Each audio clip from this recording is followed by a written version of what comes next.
অসংখ্য ধন্যবাদ সকলকে। গতকালের ভিডিওতে খুবই ভালোবাসা পেয়েছি তোমাদের কাছ থেকে। তার জন্য আরেকবার অসংখ্য ধন্যবাদ জানাই।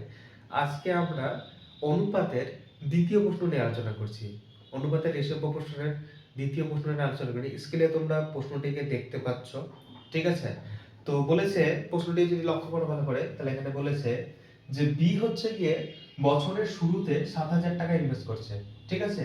এবং এ হচ্ছে গিয়ে কিছু মাস পরে ১২,০০০ টাকা ইনভেস্ট করছে এবং তারা হচ্ছে গিয়ে বছরের শেষে সমান লভ্যাংশ পাচ্ছে, মানে দুজনেই একই টাকা লাভ পাচ্ছে।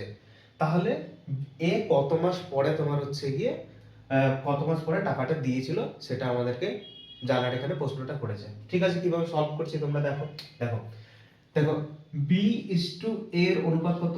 বি ইস টু এর অনুপাত অবশ্যই এখানে হচ্ছে গিয়ে ৭,০০০ is to ১০,০০০, sorry ৭,০০০ is to ১২,০০০।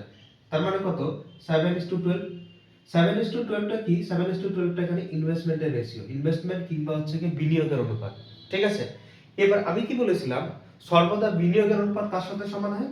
বিনিয়োগের অনুপাত সর্বদা হচ্ছে গিয়ে প্রফিট কিংবা লাভের অনুপাতের সাথে সমান হয়। ঠিক আছে?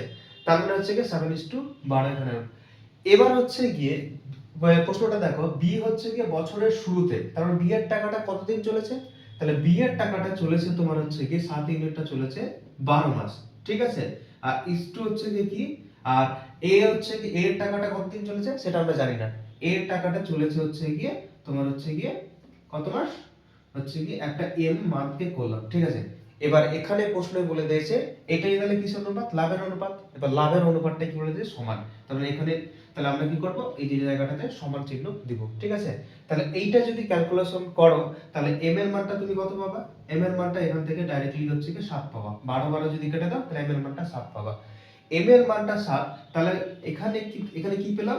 এম এর মানটা 7 মানে এ এর টাকাটা হচ্ছে কি কতদিন চলেছে? 7 মাস চলেছে।